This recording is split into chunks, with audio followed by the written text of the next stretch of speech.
Welcome to the Pitmaster Podcast. We're barbecue competition competitors that aim to share information, advice, tips, and tall tales about our favorite pastime. Head over to the pitmasterpodcast.com for all things Pitmasters, or follow us on your favorite social media platform. Part of being a pitmaster is taking a step back all the way to the house, knowing your meat, knowing like what you practice, and then going there is a different game.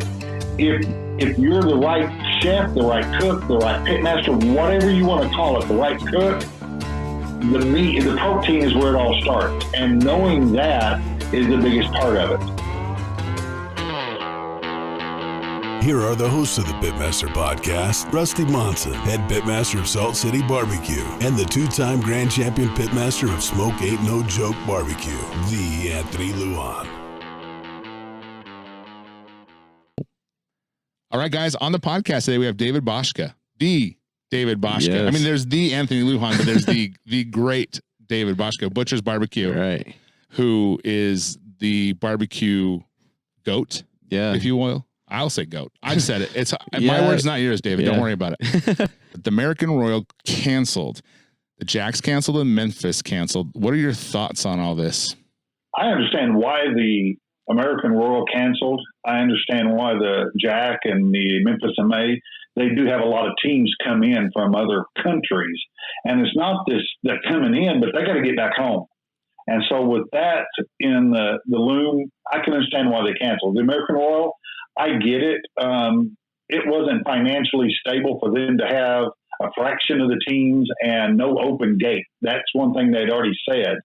I myself have some personal reasons that I'm not upset that they canceled. I wish they had it. I really enjoy cooking it. But that being said, I get a lot of handshaking and picture taking and all that. I would be, let's just say, a little leery, and with the opportunity of contracting it and bringing it back to we do have a very elderly mother, and I don't want to take that opportunity or that chance of bringing it back and her getting it.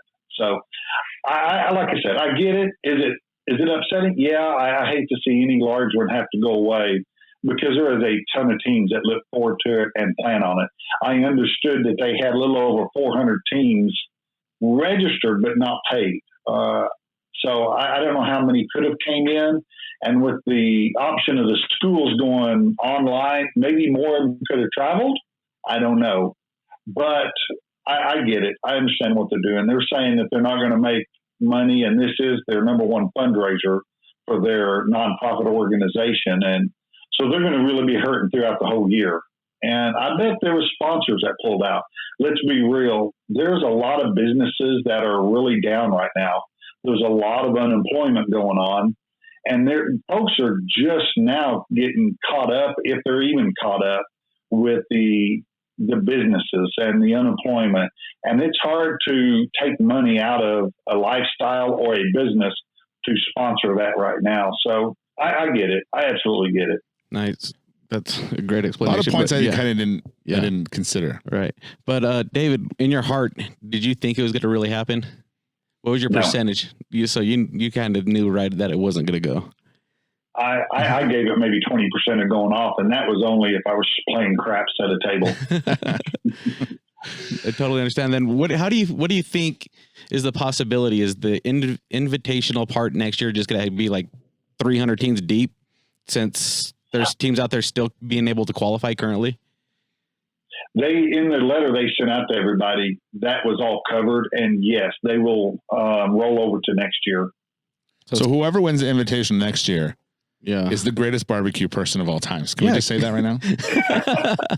Because there's going to literally be 300 plus teams. Yeah. If not more. Right. So, well, maybe. I mean, you got to remember the ones that are winning now are probably going to still win for the next year. I can definitely see an increase from that, but all the great teams are still going to win. I mean, 150, 175 is in it. I could see maybe 50 more getting in it. Yeah.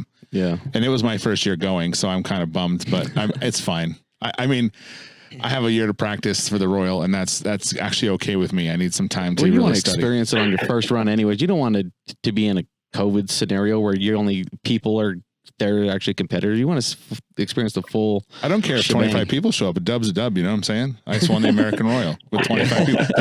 In 25 years, no one's going to care how many people were there. Right.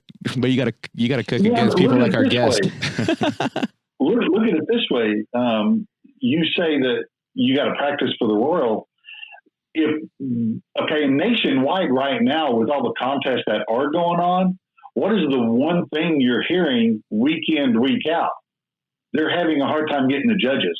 Yeah. The judges are not wanting to go into that tent. They're leery of it. The vast majority of the judges are elderly anyway. They're not sure of the protocols that's been put in place, how effective they are. And I'm hearing every weekend somewhere in the country that they had to get judges that day. So are you willing to spend $500, $600, $700 on a contest knowing that you may not be judged properly? That's part of it, is that KCBS puts the rules in place as to how to eat pork. You know, they talk about the mushiness being overcooked. They talk about the brisket with the pull method of being properly cooked. And then ribs with a bite. You know what I'm talking about? A bite through chicken skin. And then how would you like it if 3 of your judges at a giant contest expect nothing but backyard stuff? Bones pull out of the rib instead of it being bite through. Brisket basically fall apart and crumble because it should be overcooked. That's not the criteria they set for us cooks to get to. And if they have to do that to have the Royal, that's not a good benchmark for them, because what happens? A first-time team like yourself will go and walk away and be upset going, what lousy judging, expected. So I'm kind of glad that they pulled back a little bit. They can get their ducks in a row. Maybe there needs to be new protocol by the time this comes around next September. It allows us cooks to know how to practice and what to expect. That's an excellent point. Exactly. Yeah. And actually leads perfectly into the question I want to ask you next, as far as judging goes. And I didn't consider that either, because then that would be kind of lame, because judging would be so rough, because they would they'd have no choice but to say, hey, you guy on the street, do you like barbecue? Come on over and have this. However, I do have a McRib recipe. I was fully ready to use at the Royal, just in case that was to happen. But here's your pulled pork sandwich. Thank you so much, guys. Enjoy. But judging.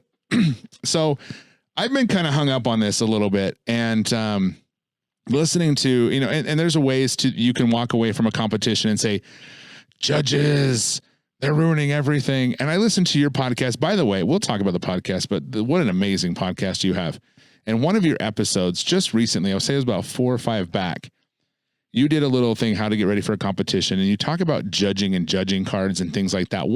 I don't want to get into it, because I really want someone to go listen to that, because you kind of nailed it, man. I've listened to that 3 times. I sent it to my team that day. I was like, guys, listen to this right now. This is great. But where do you see judges as far as judging goes in KCBS right now? And what would you say to someone who was like, oh, judging, it's just terrible everywhere? I'm not sure exactly where you want me to answer that as far as like where I see judges. I look at the barbecue competition world as, and I might have said it on the podcast, I don't know, but this is my scenario. You've got multiple spokes on this wheel that we call competition, the barbecue wheel.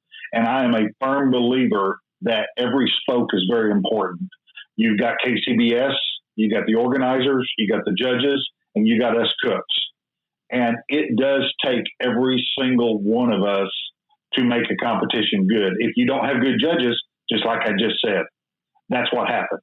The spoke falls off, and it's a snowball effect. If let's just throw a scenario out there. If they can only get 50% certified judges, the rest of them are Joe Public. The judges won't be instructed in depth as the way we are taught to cook. The cooks are going to go away from a contest being upset about it. Then they're going to be upset with the organizer. Then it happens the next year, they may not come back. Organizer has less contestants come. They can't figure out why that next year. And let's be real, most contests are fundraisers. If they can't pay bills and make money for whatever organization they're raising for, after the second, third year, they're done. They can't continue giving out $10,000, $15,000 and not make any money going to the pot, the kitty that they're supposed to be going for. So it is a snowball, and it may not be that very year. It may be the next year that it all comes back, because let's be real, we're all internet hounds. And what happens whenever something goes on and everybody gets on Facebook going, I remember that contest from last year, blankety blank happened, and I'll be dead gum if I'm going, well, one bad word about it goes out and it snowballs from there. And it's all because of one little simple thing. And it may be that. And it may be the cook was a bad cook. They have to be real with herself, like I've said many a times. The cook still has to be honest, and if it was a good cook or not. So that's my whole philosophy with that is, if it's the judging you're talking about, we can get in depth on that. But yeah, I'm a firm believer that it takes every one of us to make it work. Yeah. And what would like, people who just want to blame it on the judging and stuff, what would you give a team like that who maybe doesn't go in the judge's favor and they leave because they don't feel like the judges are fair? What can a team do about it? What can you do about it? Like, what's there to do? Well, first off, before you leave the contest, you have a right to go to the KCBS rep. Even after awards, you can go to the rep and say, I want you to pull the sheets, the tables, the scorecards from my table, and I want to make sure that I got the proper scores. Hey, there's clerical errors. That happens. And sometimes a 7 can be wrote very sloppy, and it could have been a 9, and vice versa. A 9 could be a 7. The cook has a right to go to the rep, say, hey, pull my cards. I want to verify this. I want to see these numbers that I've got on this score sheet that you gave me. First thing is that.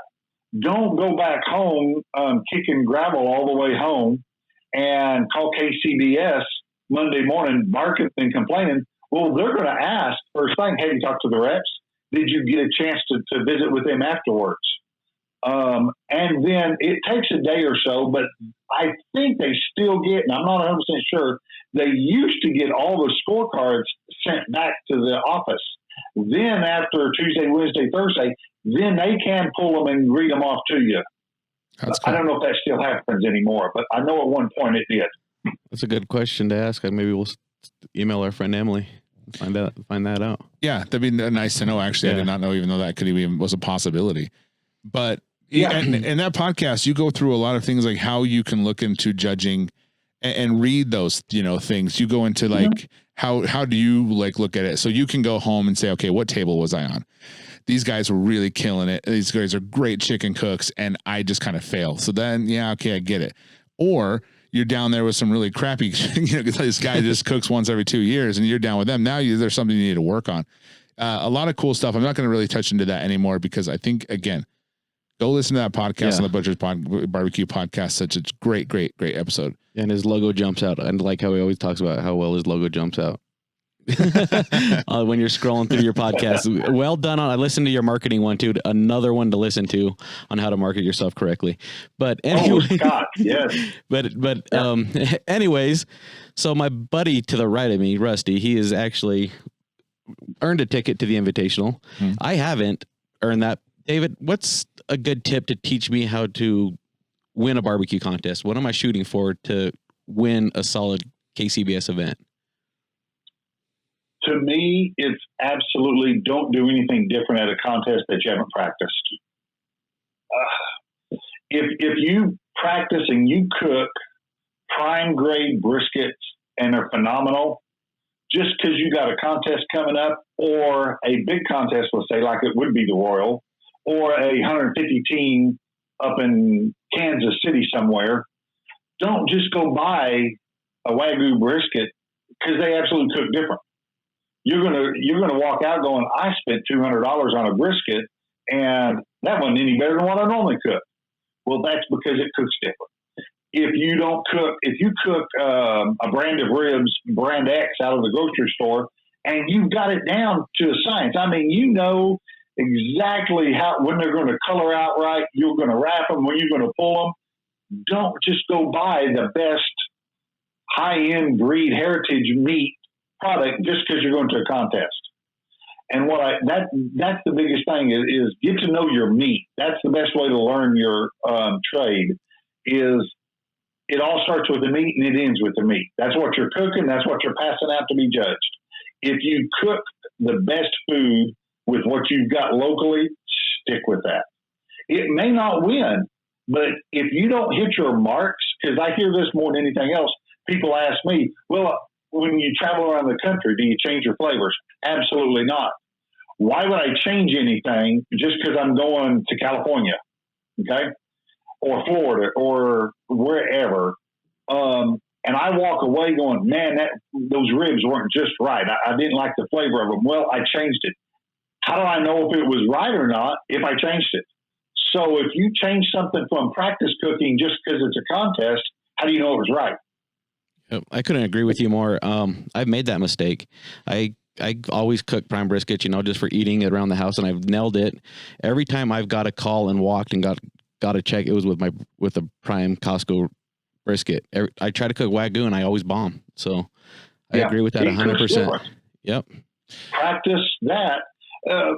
Like I've always said, if you don't practice at home, why would you go to the Super Bowl and try to run that play? True. That's true. So what was like a moment in your competition career? Cause it's very, very, I think you've won everything, right? Even the Super Bowl. Haven't you won a Super Bowl? He went in that play that he practiced and won it. What it was. What was your aha moment? Like, there's someone like, for me, my aha moment was I finally hit in my head, like, I'm not competing against Jerry Aguilar. I'm not competing against, Sterling Ball. I'm competing against myself. I'm just want to get better, and beat myself. I'm not here to beat everybody else. That was my aha moment. What was something in your career as far as competition goes where you're just like the light bulb went off and goes, okay, this is it. And it kind of turned you to being more consistent. And that's a great question. And I hope I got a great answer, but I'm not sure I do.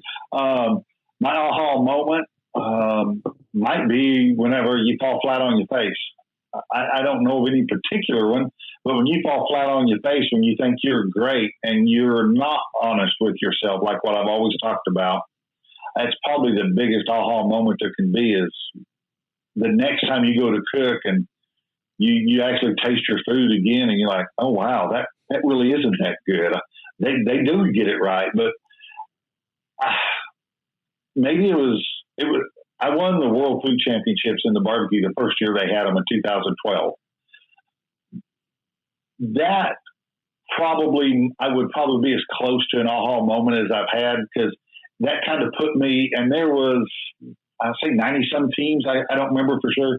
They literally came in from everywhere, and we all met in Vegas is where it was held at. And when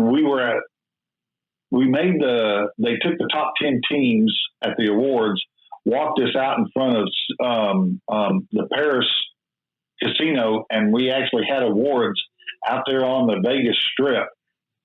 And when we won that, I didn't even realize it. I thought there were still 2 or 3 other teams that I had not realized that they had just called Reserve Grand, and I was the only one left. I didn't realize that. But driving home, the aha moment was maybe I can compete with these guys every weekend, because the weekend before was when we got like first at the jack and sauce and pork, and we did bomb the other categories, but that's beside the point. But the aha moment was probably, I think I can compete against them, the guys that you see on TV and all that. Yeah, maybe that was it. Nice. From what I heard from that first World Food Championship, you're lucky to find the stage. It was a long walk. That's what I heard. Really, you guys were really like wrapped around the back 3 blocks away, and you had to walk around and find your way to the stage. Yeah. That's a story within itself. And then we had to sit and wait after winning it. till midnight or 1 o'clock because they picked us up and moved us over to Caesar's Palace, and we cooked in another parking lot over there. So there I am trying to cook, because back then I cooked low and slow still. So I'm sitting there starting to cook, and I was like, oh, how late? They didn't even know when they would want us to turn in. So I don't even know when to start cooking. Oh man. It was a fun setup. But yeah, that was probably the biggest aha that I could say I had won with everyone there. You know what I'm saying? Kind of may give you some confidence, you know, like, okay, this, I can actually legit do this. And confidence is a great aha moment. You start trusting your process. You trust what you think is right in the process of cooking, picking meat, rub combinations. You really start trusting it hard and heavy at that point. Right. It's kind of like me this weekend, Rusty. Like, I've been getting smacked down in SCA with my steaks. You know, it wasn't hitting. What is it hitting? But I'm like, I told myself at the start, I'm running this exact same recipe to see if I can get the exact same results. And I've been climbing the ladder and got a check this week. Mm-hmm. So, so that was really nice to do. And I went the opposite direction. Yeah. You tried something new and it didn't happen to hit. I know what the bottom of the ocean looks like. It was really bad. It was okay. It's okay. It's a humbling moment. So how many steak contests have you done? This last weekend was our 4th one of the season. Okay. Yep, we had 2. I've done like 3 that's been in conjunction with other barbecue contests. I've never traveled and done just a steak cook-off. Nice. So that's the reason I was curious. Well, there's one September 12th. If you want to take a plane flight out, we got you. Yeah, it's at ThermoWorks. Come on, it's at ThermoWorks. We got we'll just get you a canopy and pop up, and don't go in the store, but come on out. We'll get you a grill and get you 10 by 10 and a table. You're good to go. There you go. There's some of them around here still. It's just being a barbecue guy, I have yet to grasp the need to set a day aside to travel, to go cook for 3 or 4 hours to turn around and then come home. I haven't done that yet. I mean, the ones I've done is in conjunction with barbecue where I'm still sitting around for the next day and a half. Yeah. I'm still a barbecue guy. I'm still barbecue over SCA, and I've done several of SCAs, and it is what it is. I don't know, man. I'm hooked. I am too, but I'd rather do competition. I'd rather box than, UFC. So one thing I have to ask is, what is one thing that you shigged off someone that really made it work for you? What have you shigged off of someone and went, okay, and then you still maybe use today, or maybe got you a couple more wins? Man, that's a good one, because way back when, there wasn't a lot of the word shigging going on. I mean, that kind of came around with the TV shows. Yeah. People held their cards pretty close to their chest way back in 2007, 8, 9. There wasn't a lot of open doors back then. I would say, and I think it was on TV. We watched a lot of the old barbecue showdown shows where Chris Lilly was the host, and they did there's 2 pitmasters and a local that would go around. They would not know what they were cooking on, not know what they were cooking, and they were allowed to bring like 6-8 ounces of their own stuff, and that was it. And I remember watching Mike Davis when he cooked his ribs, and everything he did on the ribs, I was like, that ain't even close to what I'm doing. And so maybe that was it. I'm not real sure, but yeah, maybe that was it. Yeah. See, I was thinking of that question. I'm like, well, David Bouska, he probably doesn't do it. He makes you have like 45,000 rubs. I mean, you're not a guy like taken from anyone else. You're probably in the lab every day. Like, okay, let's try and fix this. I'm going to do my own thing. Well, he's talked about that on his podcast. Like, what is? Sorry, I forgot the name of it. The mud. Is your mud? Barbecue mud. That's been in the lab for years, and years and years. So we cooked that on the TV show in 2017. And yeah, exactly. It's taken me this long to get I quit playing with it for a couple of years retail wise because, I was tired of running into a wall. But yeah, about a year and a half ago, I was like, okay, this has got to get fixed, because I was still getting emails. People still wanted it. So I was like, okay, if there's a need for it, hey, heavens to me, and say I don't want to sell it. So, we went back to work with it, and I just, that's when I realized, let's try liquid. That's how it come out as it is. Yeah. Yeah, but I haven't tried that yet because I'm not breaking my recipe this year. So maybe next year, David, we'll squeeze that in there. There you go. Off season. I'm always trying to fix something, not fix it, but try to something new for, to put on the back burner. It's no question that I am a very huge fan of the Barbecue Champs Academy, and you just released your own class on it, which I bought. Yeah. And I took and I watched. I bought that. Was it the day it came out? Mike. Yeah, we're talking to Mike still. Yeah, we're talking to Mike still. I bought it while we were talking to him. Yeah, I bought it while you were talking to him. You're like, you're here. Yeah, okay. Yes. He was on a podcast. I didn't catch which podcast it was. He said, you just bought this while he was chatting. Yep. Yeah, I'm buying it right now. Yeah. And I watched it that night, and I swear to God, I finished it the next morning by noon. And it's several hours. And I watched that thing through, and it was so cool the way that you do. I mean, I've taken class after class after class. I'm kind of a junkie. I'm an admitted junkie. What's different is that you really take out these little details. And there's one particular detail that I'm not going to mention because you have to buy the class, but I feel like it's how it could save you enough money to just save the money on the class alone. It's how you select ribs from a grocery store. I'm not going to get into it. I know what you're talking about. But I went through that, and we had it's just so cool. The way to get it. Yes, you cook great food. It's obvious. You're a world champion. I use every single injection rub you have on my profile already. So, but the thing is that what is different is that you go through these little life-changing details on how to look for this, how to cut this off the pork, how to cut pork, how to do all these little tiny things that no one talks about. And it's not even close. So it was a great class. I highly recommend it. It's probably my favorite one I've bought. And everyone knows I bought a bunch. I know me, but this one is super, super good. Tell us about that experience for you. How was that? Well, I love doing it. I was honored when Mike first called me about it. And I'll just tell you about exactly what you're talking about. When I teach, we teach catering and restaurant classes also. And when I teach, the classes that I have attended, I don't think it's fair to the attendee to hear this statement right here. Or they ask a question, well, why do you do this? And the teacher or the instructor says, well, that's just what I've always done. Hello. That's why I am adamant about wanting to teach the whys, the how comes, the reasons, the effects of this is why it is affected because of this. And it's not just this step, it's 3 steps down the road as to what you're going to actually see why we did this now. And that's very important to me, is so that people walk away understanding the whys and how comes. And it sounds like you got that. Oh, that's the best part of it.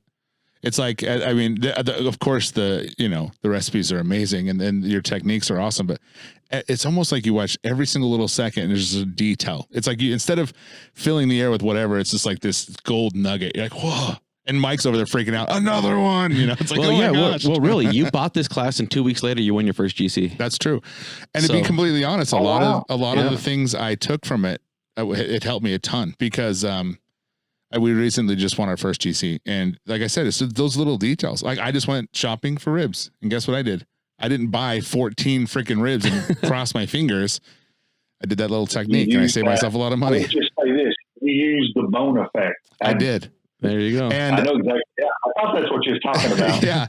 And and instead of cutting through and half of them, I'm, giving a C grade to, all of them like A's and B's, it's a great technique and highly recommend it. So I didn't know you guys had catering and restaurant classes. That's pretty cool. What tell us about that? Cause that might be something I fly out to Oklahoma for. Yeah. I work with Cook Shack on that. We go up to Ponca City and it's hosted at the Ponca City Country Club. We used to do it 3 times a year. We max out at 25 students. That's it. And obviously this year, due to getting together where it's not going on, but every student, the first day is usually a Sunday. Your hotel fees are part of the fee for the class itself. It's all covered. But the first day is usually bookwork or how to build a business plan, how to set up, how to start your marketing before you ever open, the business side of barbecue. Then it's the next day we start in with meat, and it's not competition. Don't expect competition recipes, but it is the competition aspect brought into the restaurant world. How to still separate briskets to in a bar or a full-blown barbecue restaurant. You can have burnt ends for an appetizer and still have sliced brisket. Then tons of different ways of serving the brisket.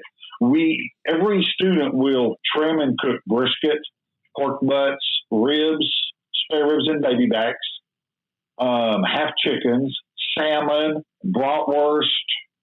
Gosh, I'm running out of things. I'm trying to think of what else we cook. Hot links. And then we go through 2 days of that. And if you don't like barbecue meat, you'll hate it when you leave again because you eat nothing but smoked foods. And we go over the trimming, the prepping, food cost, preparation. I'm just highlighting here everything you can imagine there is to do with running a restaurant, advertising, your setup inside, how to set your flow of your kitchen.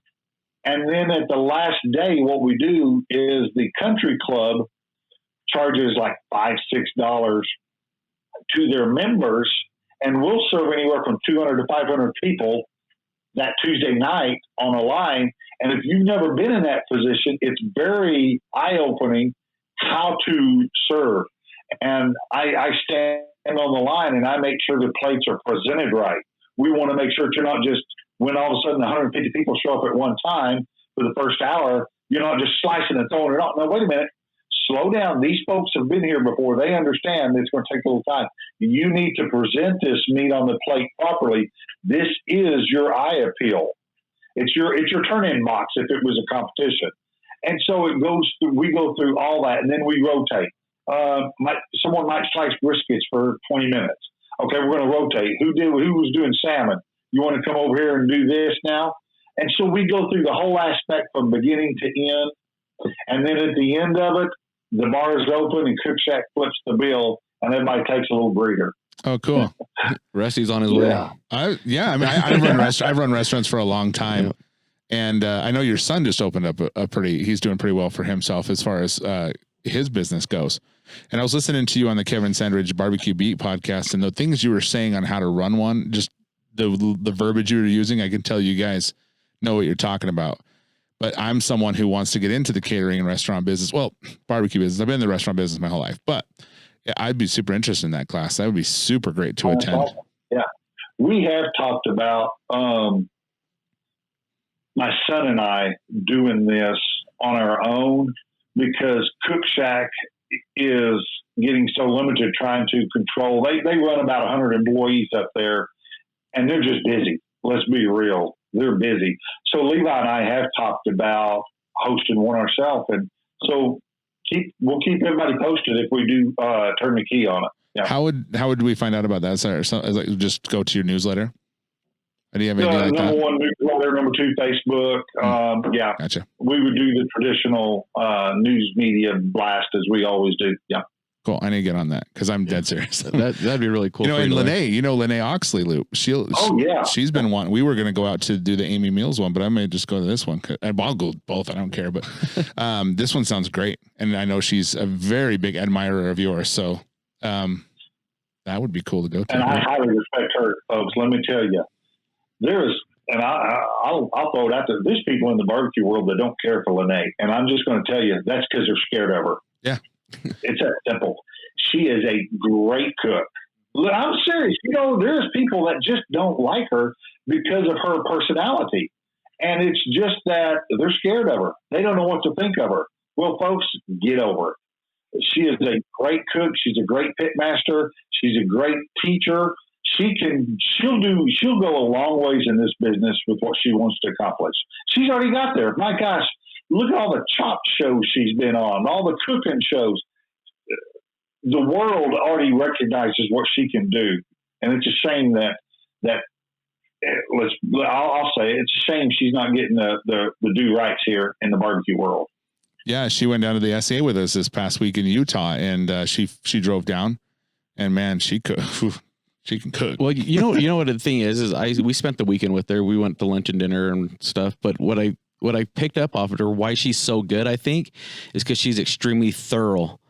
She called us 2 weeks before and said, "What's going on? How's it going down? Lay it out." A week before, she's like, "Is everything still the same? What's going on?" And then when she got here, what's it look like? So I pulled up Google, and she's like, "Okay." She's pre-gaming in her head and planning weeks in advance, and I'm assuming she probably does that with her cooking. She knows what the next step is, and that's why she's good. I remember one of the TV shows. They don't tell us what we're going to cook for the shows, but you can bring whatever you want for ingredients. I mean, if you want to pack in a semi-load, yeah, they don't like that, but let's be real. You can bring what you want.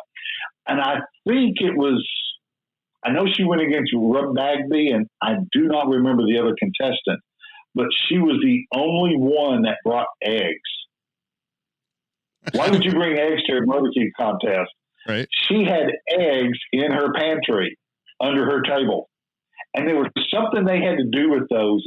And they all, I think someone squawked about, and I don't know, this is just hearsay from watching it, or my perspective, I should say. Someone squawked about, well, it's not fair, she's got eggs and we don't. And I think there might have been a powwow going, and they all agreed, look, she come prepared. We didn't. Yep. Okay. So it goes with exactly what you've already observed just in the last weekend there. Yeah, I agree. She is very good at what she does, and she is that observant, I feel. Yeah. Yeah, and her food was outstanding. That was like one of the best burgers I've ever put in my mouth. It was so great. Wow. Yeah. So let's talk about it. You're on our podcast, but you jumped in the podcast game literally within weeks of ours. And we're really like, our anniversary date is coming up pretty quick in September. So, and you're started in August. Just a little, yep. It seems like mine was November, I think. Yep. So tell us about your experience and your journey on this podcast that you got going on. Cause it is a great podcast. I listen to it every week, and I have listened to it multiple times actually. So, well, thank you. I had fun doing it. It's just like this. I like sitting down, chatting, talking. I haven't gotten into the video side of it yet. I've talked about it. Let's be real. I got a face for radio. I don't have a face for video. Okay. But I have talked about doing the video part of it too.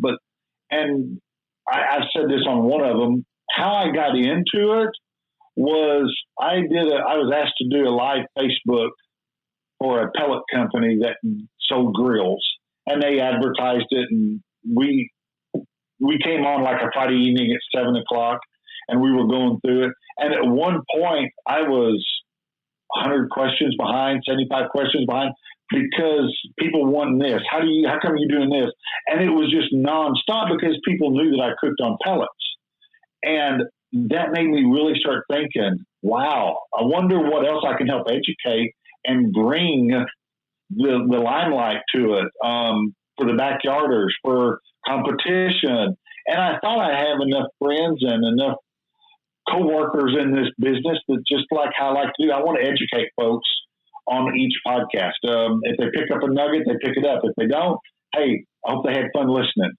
And that's what I've tried to do. We cut our teeth with Levi, my son, the very first one. And the very next one, I talked with Travis Clark because he was fixing to open his restaurant. I wanted him on there before he got too busy. I knew what was fixing to happen.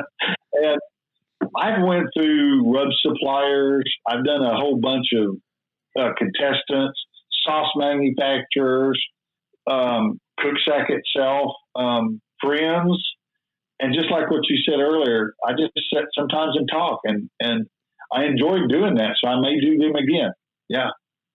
Yeah. I like the ones, I mean, I love the guests obviously, but just the one you were talking and just, because you're on a lot of podcasts and stuff, and I've listened to a lot of them, and it's just great to hear your advice. And that was such a great episode. That's probably one of my favorites, if not my favorite one. Mine was like, once again, the marketing because I do a lot of the social media. And I literally, after I listened to that episode, we were recording that day. I came to Rusty with a whole new outline of logos. Like, hey, we need to stand out. We need colors. We need to we haven't made the switch yet, but that really influenced me as well on how to market our own podcast. So, well, nice. I'm glad. Scott he'll enjoy hearing that. Scott Trotter is the one I'm talking about. The gentleman you're talking about that I talked with there.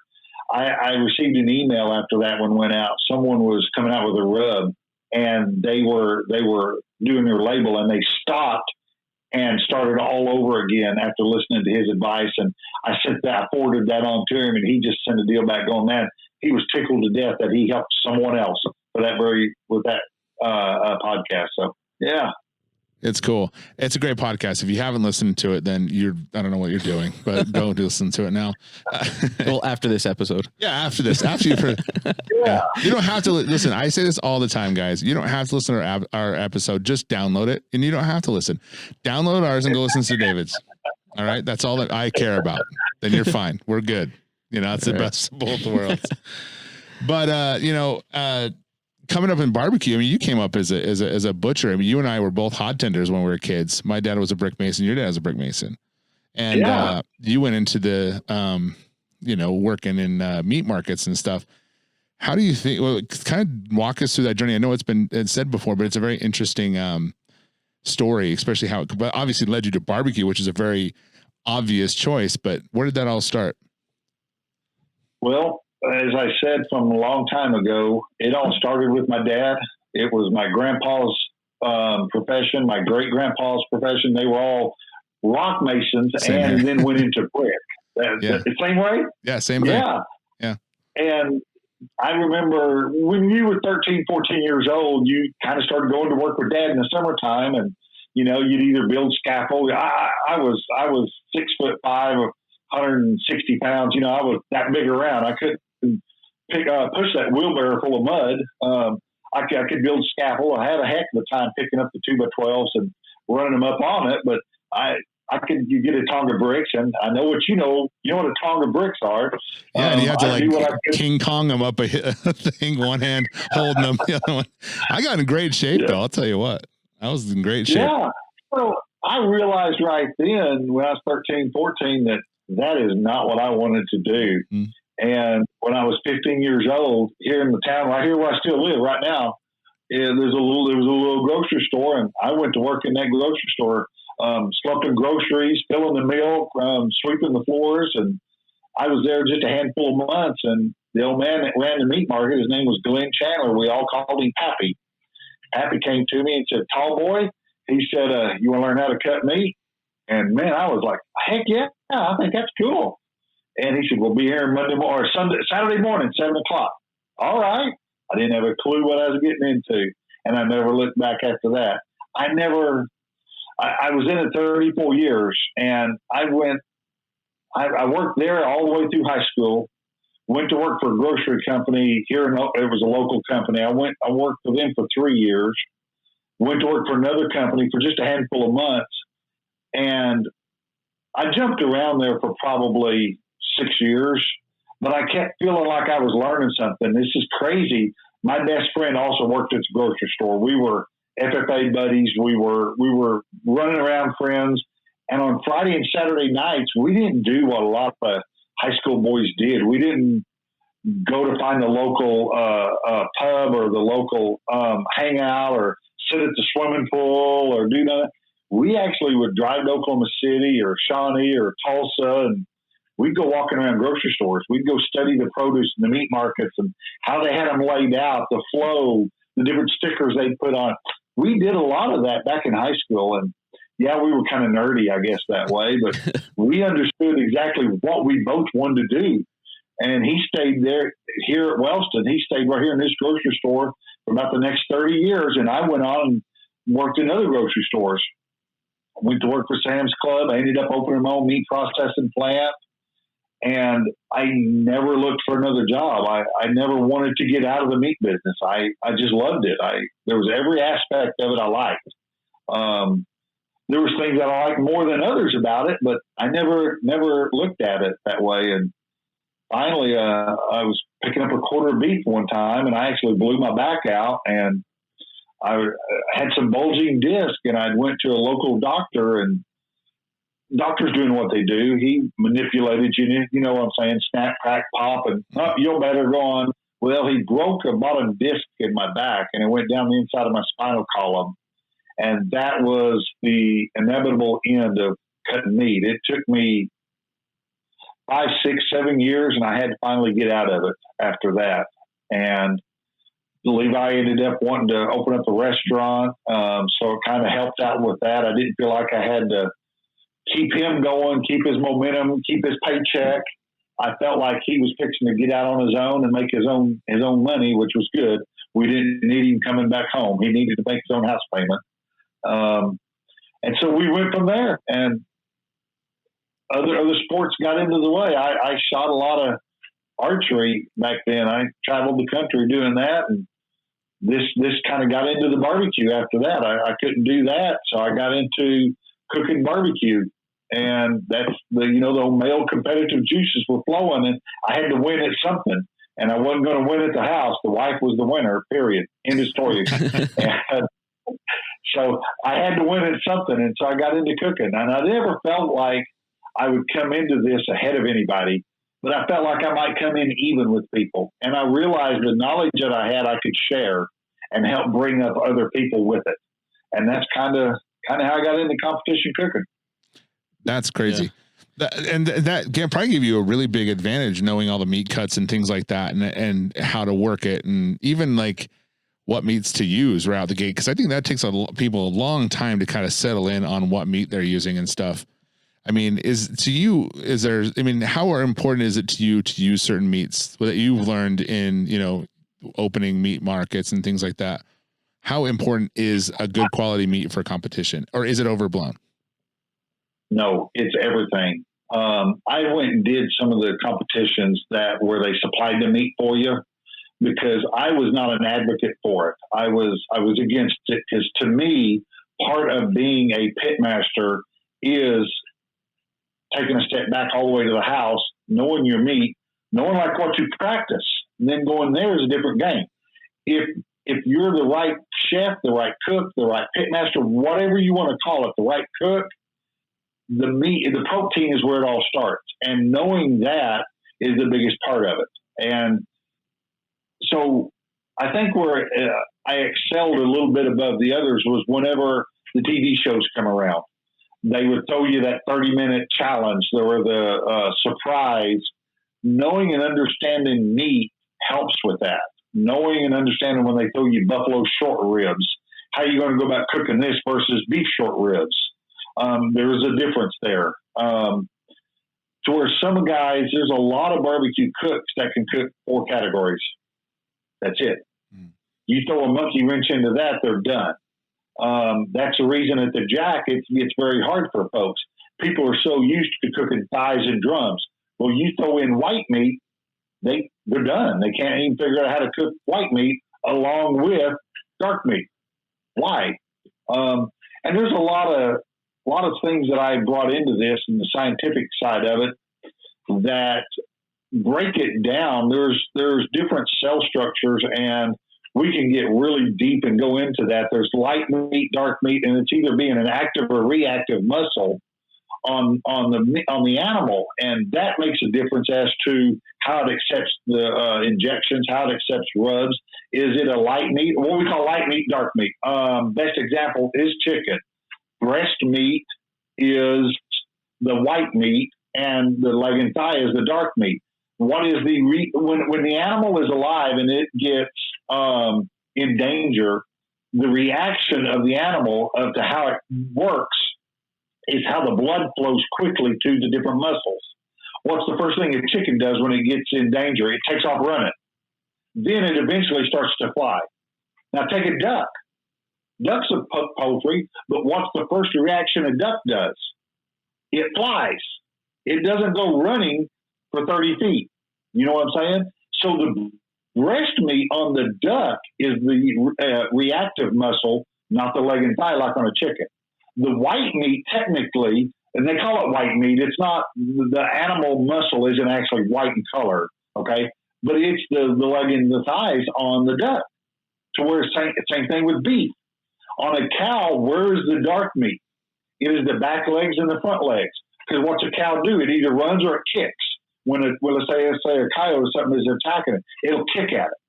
The loin meats are your white meats. That's going to be your more tender. The dark meat that accepts the blood flow faster is the opposite ends. Every animal has this, okay? So understanding that type stuff will help you understand how tender it can be, what's not tender in it, how it accepts different proteins flavors. It's all part of it. So I think that's what I brought into the world. And when I got into the cooking part, I think that's what I kept in my back pocket and started teaching people and explaining this. And sorry, I went down a rabbit hole there. Oh, that was absolutely amazing. I love this stuff. This is right my alley. That's what I try to do. Yeah. I didn't even think about that. That's crazy. Except for my chickens wouldn't care because they love me so much. I just kill them and they wouldn't even know it. But that's the same thing with hunting, though. It's like with the antelope specifically, you got to get them when they're standing. You can't get them on the run, or they taste different. So, that's interesting. I own a different spice company called Wild Seasoning. It's spelled with a Y, WYLD, and it is for just hunters. And the spices are designed for wild game. And I did a TV series show for a company that we did segments in the show. We weren't advertisers. We actually did segments in the show. And I went over all of that, and it was amazing the feedback we got with how to properly treat the animal properly when you first kill it. Makes a difference on the flavor of it when you get to the other end. And it's huge. It was fun doing that. Yeah. That's cool. Cool. Yeah. Speaking of rubs, let's talk about your new line. You got a whole new line out there. All right. Well, you got a whole new bunch of anything. Yeah, this is what's interesting to me is like, you see people come out with rubs like, yeah, I've got some rubs out there. I got like 4 or 5. Yeah. You're like, oh yeah, hold my root beer. Cause I'm going to come at you, bro. And I'm looking through this list. I own almost every one of these. I really do. Anthony turned me on to open pit injection, which I'm a fan of. I use that at home a lot, but I use the prime injection. I use the pork injection. I use the, looking through this, the bird booster, the chipotle, and the honey. I use all of them. I use rotisserie at home. I have so much Butcher's barbecue stuff at home. It's crazy. I really do. So yeah, talk to us about your rub line. There's a lot going on here. Yeah, the premium rub we have was the very first rub I ever took to a contest. That's the first one I ever came up with. And the base of that, it has not changed ever since we've had it. It is still the same exact rub as to what we started with. Honey rub was my second rub. Then we came out with a steak and brisket. And it was, 2012, 13, something like that. The wife decided I needed to get back my high school figure. And so we started going on a diet, and she was cooking there in the house. There was a lot of seafood, and a delicacy was when we got chicken. Okay. We didn't get a lot of food. And I'm just going to tell you, George Foreman does not put flavor on food. It just cooks it. So I started coming up with some hickory seasonings and different things. And that's how I came out with the hickory seasoned salt. I had to have something with a flavor, and what we had going just wasn't doing it there in the house. But then we came out with our competition line, what we call our signature series. That's our private seasoning, the wild cherry, smoked chipotle, and our pecan rub. We call it our savory pecan. Those were kind of the second phase of our rubs. And now we've got our sweet chipotle, our maple rub, our grilling addiction. And I'm just going to tell you right now that grilling addiction, that's been my favorite go-to rub for quite some time now. I love that stuff. That sounds, I have to grab that. And that maple rub, Matt Hansen from Crooked Pigs uses it, and he I guess it's brand new. And he was raving about it. Oh, you got to use it. Anything maple's good though. Yeah, but this is I tried a little bit. It's maple. Yeah, That's what I'm talking. Because I had this like Frankenstein injection, and I've just literally switched over to Budapest Original. It's the best. I don't use anything else in it at all. Just that. So it works out on all levels. So it's great stuff. Well, that's what I used to. So, but I don't think I hate to say it. I don't think there's anyone out there not using Butchers, but still, these are a couple things I use that you might not. So between Butchers BBQ and Blues Hog, man, you got that's basic. Yeah, you just basically and you just taught. That's my entire repertoire right there. You got it. You and 90% of the other competition team. So one question I have though, David, is the SCA coming up and people doing steaks. A lot of the rubs are kind of going into the steak world. What are a couple of things you would suggest for someone to throw on a steak at an SCA competition? I love that grilling addiction. Mm-hmm. That is really big. And I do know there's some teams that's been using our Longhorn dust as a finishing dust for their steak. Yeah. Nice. Give that a shot. So you mentioned, I just have to ask, this is rewinding a little bit. He brought up that archery got him going. I'm a big archer. I work for one of the largest leading archery companies in the world. I want to talk about that. So you actually shot competitive archery. Was it compound, recurve? What was the compound? Okay. I was a PSE pro staff through the state level, through our state reps for several years. We did. Cabela's had their own. Okay, let me ask you this: are you familiar with the different things out there, the ASA, things like that? Yep. Okay. I was shooting just before ASA. When I first started shooting, it was a 3-arrow shoot off, and it was sanctioned by the NFAA. And you would step up to the stake, and it was an unmarked, and it was a 35-yard max. And gosh, back then, 35-yard max was crazy long. And you got your first arrow. If you hit the vitals, lung, heart, if you hit the heart, you got 20 points. If you hit the lung, you got 18. I take that back. Lung and heart was 20. Body was 18. If you missed, you got a second shot. Then it dropped to 16 and 14. Then if you missed, you got a third shot at it. Yeah. Wow. And it was 12-10. Yeah. That's how I started, was just shooting flat paper targets. McKenzie had just gotten started. There wasn't a lot out there. But I saw a tour. It was kind of this side. Cabela's had their own tour for a while.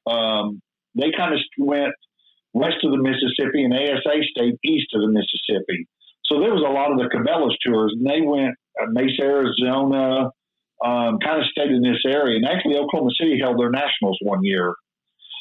Then we followed another one called FAST, F-A-S-T, Future of Archery Sports Teams. And I won the team of the year for that one in the pro category. A team, there was team, but it was individuals. I never understood their concept of team sport, but it was individuals. But I ended up winning the shooter of the year for that in the pros. And we shot in Texas, Colorado, Nebraska, New Mexico. Seems like there was one other that we shot in, and it was a full-blown tournament. And all I did back then was 3D.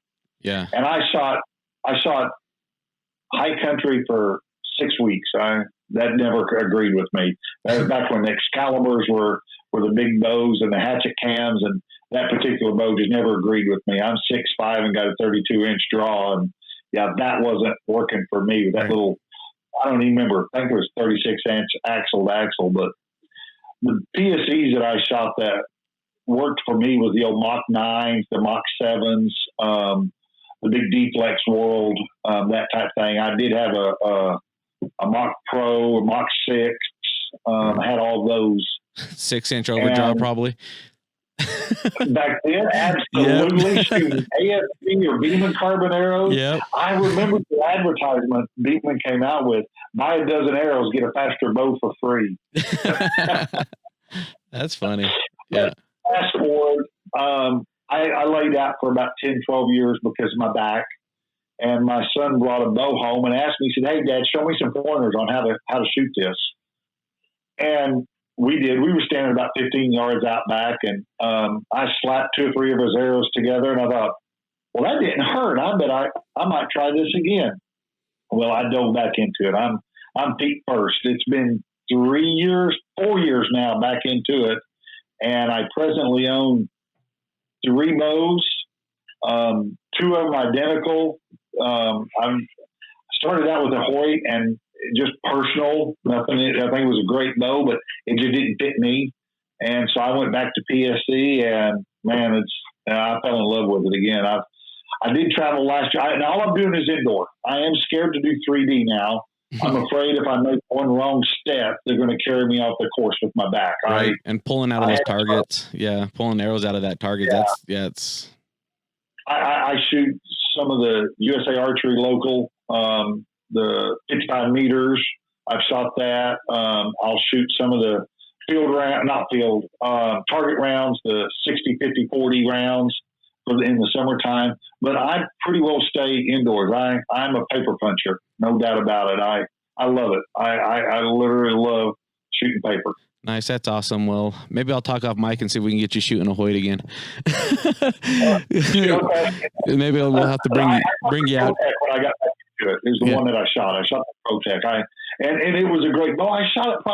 I gave it every chance in the world. I shot it probably 8 months before I bought a Perform X. And and I haven't looked back since. So, yeah. Well, if you ever make it out this way, make sure you contact me. I'll take you to the Easton Foundation Archery Center, and that place is amazing. We have 99 yards indoors, so it's amazing. Some huge events here. Yeah, like Kimber this coming, I forget. Yeah, they're all over the place. And my buddy Steve Anderson. Have you ever ran into my buddy Steve Anderson? Yep. Oh, who hasn't heard Steve Anderson? Yep. He's the Darren Worth of archery, in my opinion. Yeah. I go golfing with that dude, so we're cool. Oh wow. Yeah. For the record, I heard Oklahoma, inside lungs, and heart. And that's all I got. That's all y'all got. Yeah, you got. But some of our listeners down south, man, they understood it all. I'm sure they would. Yeah, but that's all I got. I just want you guys to know. Yeah. And when I started shooting, I watched. It was Jackie Connell, Randy Ulmer, Burley Hall. Those were the guys that we were going with. New kids on the block were the Michael Braden. He was new back when I was getting out. He was really getting into it really heavy. And all these guys now, it's phenomenal when I got back into it. It is phenomenal at the young kids at how they're shooting compared to what we were back then. We thought we were the hot potato then. Dude, we can't hold a candle, some of these young kids, with what was going on back then. It's crazy. Yeah. It is crazy, especially when you have shooters like Brady Ellison that will outshoot any compound shooter with his recurve. And I hate to brag a little bit. I hate to brag a little bit, but I do build that guy's bow for him. So. You probably know a mutual friend. I don't know if you know him. He hasn't been with him a long time. His name's Tom Stevenson. He was an engineer there for Easton for a long time. He developed, or is him that made the 349s, the ACC 349. Best arrow out there. One of the best arrows out there. Tom's here out of Oklahoma City, and I pull his chain a bunch. I got off on a crazy whim last 2 years. I started shooting a 6-fletch arrow, and Tom was asking me, quizzing me a bunch. Okay, why this? Why that? I don't know why I did it. Gosh, I just did. Now I'm shooting a 3-fletch. I don't know. Just kind of back and forth. Well, cool. That was awesome to talk to you about it. We can bring Rusty back in. So it's just, I think it's great. Now we can now we have the podcast in Spanish too. You know, we have it in one language. We have it in archery. No, I use a recurve, an old school, and one my grandfather had handmade for him in 1968, and that's got a lot of deer on it. So that's the one I use. Heck yeah, old school. Keep it old school and OG. You know, because if something happens, I can't rely on those compound bows. You know what I'm saying? I need a recurve. I need to kill zombies all the time. I can't have one of those strings breaking. My philosophy with the recurve versus a compound is, with the recurve, why work so hard just to come close? Exactly. Just say that you did. Do you know what I'm saying? Why climb Everest, David? Because it's there. You know? Okay. That's why we're humans. We got to do stuff that are hard for no reason. That's what we do. Well, cool, man. Well, thanks for coming on the show. Actually, you know what? This just came to my mind on the spot, Rusty. You got to think on the spot too. Sure. Dave, you always put people on the spot on the way out your show. I'm going to do it to you. I'm going to do it to you, man. So, Rusty, we're going to do this or that, I guess, you know. So, I'm going to start off. Let's do foil or paper. Foil. Ribs or chicken? Me? No, Dave. Oh, you looked at me. Oh. Yeah. Ribs or chicken? Like what I like to cook? Yeah. Chicken. Am I? How? You got to explain the rules. Do I do them too? Yeah, you just ask him something out of your Sorry, yep. I wasn't paying attention. Ribeye or New York strip? Ribeye, man. I don't know. I don't know. Do you cook in a pan or on the grill? For what? For let's say brisket. On the grate. The Jack Daniels or the Memphis in May? Oh, Jack. Nice. Anthony or Rusty? Oh, wow. That's easy. That's easy. Love you both. All right. We'll let you go on that one. We'll let you. Everyone picks Anthony. That's the closest I've gotten, so I'll take it. Well, cool. Thanks, David. I just thought about that. I was like, wait a second. He always puts people on the spot. I need to get him on the spot, and I was just kind of on the fly. Well, why did you put me on the spot? I don't put people on the spot. I don't know. Don't pull me into this. I had to do something. That's awesome. Well, cool, man. We do appreciate your time. It's actually a complete honor for me to talk to you because I'm such a big fan of yours, your class, everything you do, your stuff. I mean, you know, I'm Butcher's barbecue through and through, I guess, if you look at my thing. So we really appreciate your time and all the stuff you brought to barbecue and the stuff that you teach and have taught everyone. Because, you know, without you, this sport would be a much different place. So we appreciate you. Yes, thank you very much. Well, I appreciate it, and I'm very honored to come on and chat with you guys. If y'all ever want to holler back and forth, I mean, we'll earmark it. You know what I'm saying? We'll make sure that we've got. Let's just say we've got it on our calendar. Cool, man. Cool. That's awesome, brother. Yeah. Yep. Well, hey, appreciate it. And I'll definitely be seeing you in Oklahoma because I'm going to come take that class. So yeah, that's a for show. Yeah. Cool. Right. Bye, gentlemen. Have a good one. Thank you. All right, guys. Thanks for listening this week. And you can listen to the Pitmasters podcast on the pitmasterspodcast.com. You can join us on any social media. We're there. We update stuff sometimes, but you don't want to miss it. You can, again, go to our giveaway for a Lion Energy Cub. There you go. By tagging your friends on our Instagram and our Facebook. Facebook work? Yeah. Anthony does all the giveaways, which are really cool, by the way. So I don't because you can't do he can't do everything and I can't do everything. We split it up. Yep. Anyway, guys, that was our interview with David Bouska, and we really appreciate you listening to us. Don't forget to drop a line on our iTunes and leave us a review. That also gets you some more points in the giveaway. And we do appreciate all of the the reviews we have received. Those are great, and we appreciate your listenership. And have a good day, guys.